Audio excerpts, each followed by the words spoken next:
It's the Cooper and Anthony Show. I think I'm the only one in this whole state that doesn't have COVID right now. Seems like it. It does. So I'm really freaked out about it. So I really don't want to go anywhere or do anything. Yeah, I don't blame you. You are right now where we were here in New York at the beginning of it all. Mm-hmm. You know, that feeling like you just don't want to leave the house and you're afraid to touch anyone or anything. Yeah, I mean, I'm to the point where I don't even want to go get groceries. I mean, it's not that important to me. I'll make anything that's still left in the cupboard. I'm afraid to go anywhere. So how is this any different than the way you were before COVID? Well, true. You didn't like to go out. You didn't like to socialize. You didn't like to do stuff. You didn't like to leave your house. That none of this, you're just using COVID now as an excuse to not do the things that you've never wanted to do. I know, but I was freaked out back then about flu and getting a cold, and I've always been crazy about stuff like that. Right. So, I mean, I remember years ago I was bitching about we need to stop handshaking because it's just ridiculous. Mm-hmm, right. And there's still people here that do it. I had a meeting yesterday. What'd the guy do? Reaches out his hand. And did you say I don't shake hands? Or no, what are you going to say? I mean, you give him an elbow. You're like, sorry, I don't shake hands. No, Trump is like, I don't shake hands. No, it's a business transaction. I can't say I don't shake hands.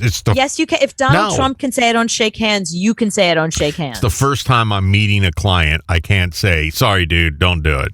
Can't do it. No, I'm trying to build a relationship. I walk in, he sticks his hand out. I don't know. It's weird if I don't.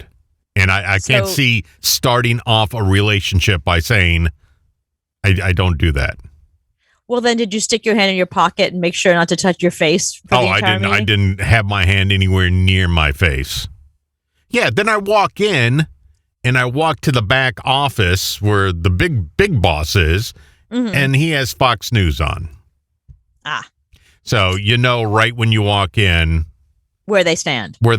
So if I would have said, no, dude, I don't shake hands, that wouldn't have been good at all.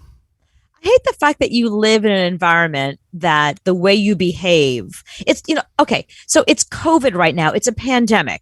And there are certain things that people are and aren't doing that are, the attitude should be whatever makes you feel comfortable. Do that. Don't do that. Wear a mask outside. Don't wear a mask. Whatever makes you feel comfortable should be the thing that people say to each other. Look, you do you. I'm not into that, but that's your thing. No. You are in a world where you have to behave like them in order to get their business. So you can't even be your authentic self. You can't even be your regular, I don't want to leave the house, germaphobe self. No, because I got to make a living. Right. I have to do things. And, this guy, when I talk to him on the phone, he goes, yeah, you should stop by. Oh, God. Why do I have to stop by? It's email. It's on the phone. Why do I have to see you? Right. I don't need to see you. Well, you're not going to get COVID from shaking hands. You shake his hand, and then you go wash your hands right afterwards as soon as you can. Just don't touch your face. That's all. Shake his hand. Put your hand in your pocket, and pretend like you just met Jennifer Aniston. She shook your hand. You want to never let wash that it linger. again. You never want to wash it again, and just stick it in your pocket. Like, that's my Jennifer Aniston hand now. Because I have her DNA on me. I'm going to make more Jennifer Anistons. If I did shake her hand, I would be like Peter Griffin in that when he shook, what was the cartoon character's hand? Boo Berry. Boo Berry. He never shook his hand again. That would be me. Anyway, can I shake your hand? Sure.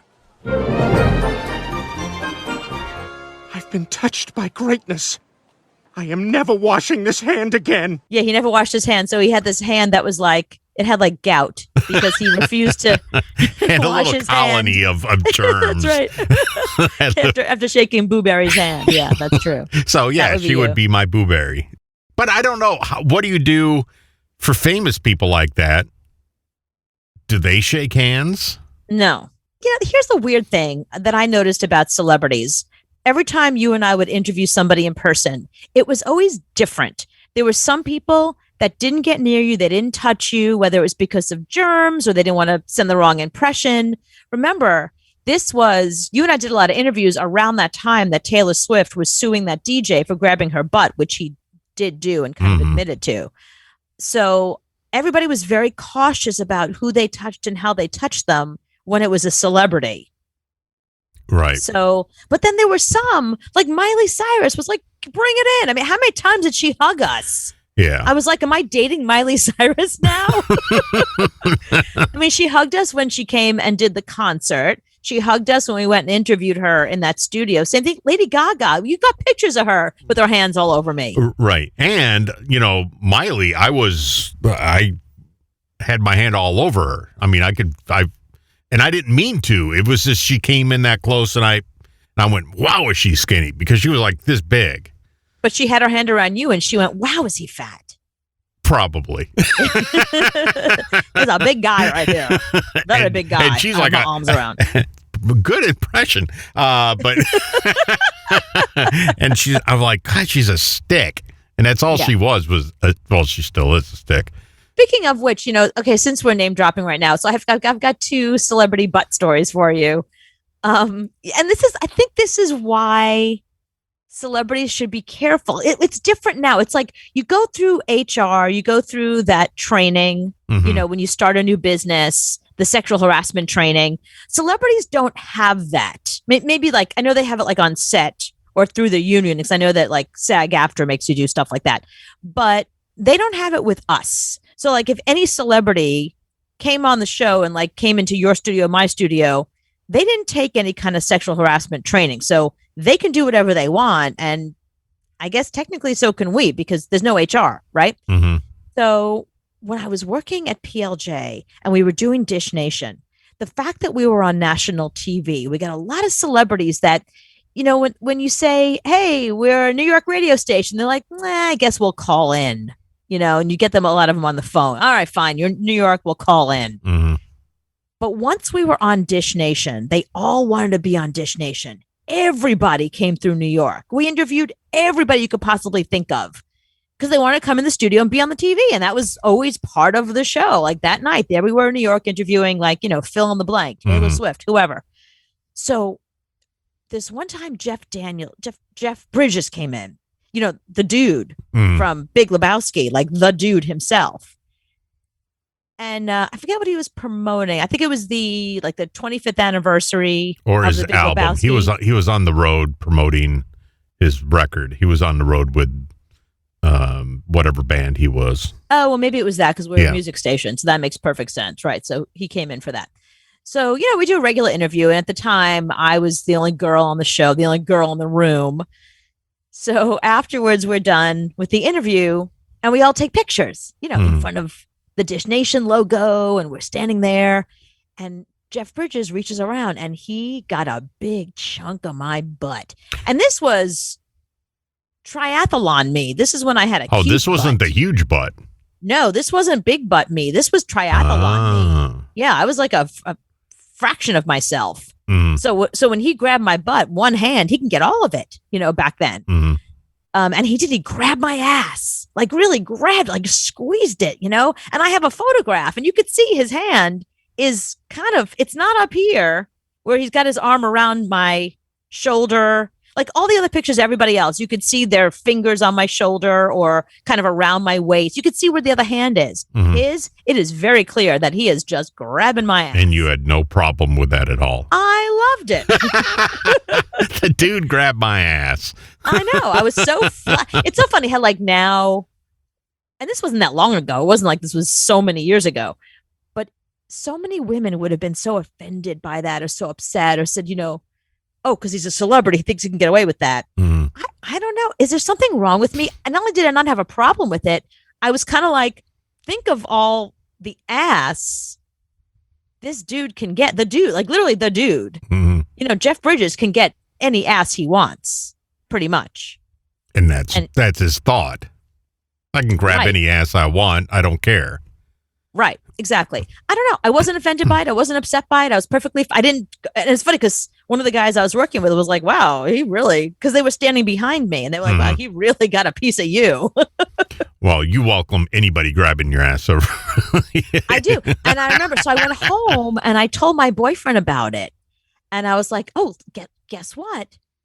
Jeff Bridges grabbed my ass today. Mhm. And I had the photo and everything. I was all excited. And he said, that's so funny because when he was in college, he was taking all these different classes and he ended up doing this program in Paris. So they send him to Paris, they send him to France, and he's doing stuff all over France. And part of his program was at the Culinary Institute, and Julia Child was teaching there. And Julia Child apparently was like this giant woman, like 6'2", and my boyfriend's like 6'1". So they were the only tall people there, but he was, he was college age. And she grabbed his ass and he's got the photo too. So he's like, my God, I had an icon grab my ass when I was a kid. And so he has his, yours Julia is Child. much cooler. He has Julia Child. Well, it depends on who your perspective. If you're somebody who's into food and culinary and stuff like that, Julia Child. No, the your dude's ass. always going to be the best. So I win won. that. I won that one. Yeah, Yeah. I thought I won that one. Well, speaking of shaking hands and celebrities, Eddie Van Halen would not shake hands. Ever. So what they would do is the manager would come out and he would say, everybody in the band is cool about shaking hands, but Eddie. Mm-hmm. He will not touch your hand. And the reason is he's a guitar player. Right. If you fuck those guys who grab your hand and squeeze them. Right. You always know when you meet that guy and he's got to show dominance, he's going to go up to you and squeeze the hell out of your hand. So I that's understand. not even the issue. Women that wear a lot of rings, I've got friends that wear so many rings and they grab your hand, they scratch you.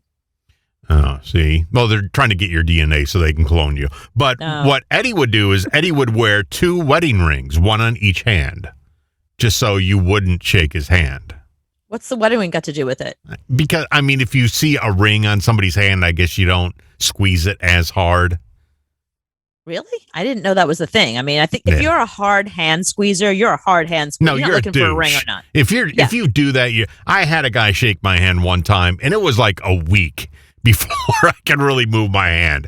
I'm like, asshole, why did you have to do that? It's funny to bring up Eddie Van Halen right now because so last night we're waiting for What We Do in the Shadows, like our favorite show on television, on FX. Mhm. And you know me, I can't sit through a commercial. So I'm flipping through, everything's in commercial except for some channel that's playing Frasier, like an old episode of Frasier. Right. And I haven't watched that show since the 90s. I loved it back then because it was a radio station and we used to use clips from it as drops and sound bites all the time. So I remember I used to watch that and be like, oh, that's a good line. He just said the word radio. I better I'll put that on my list. And we'll use that in our audio when we do a jock sweep. So some guy calls up. I guess the way the show starts is a caller. So some guy, Hank, calls up. He's like, so Doc, I'm having a problem with X, Y, and Z. What do you think?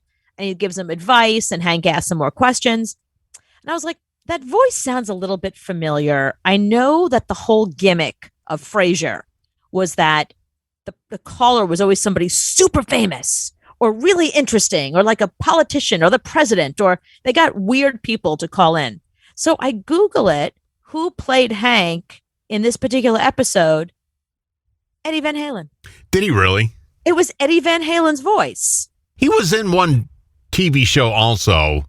It was like a flashback or a dream sequence where Eddie Van Halen came out and was playing guitar. And so he tried to dabble in that stuff.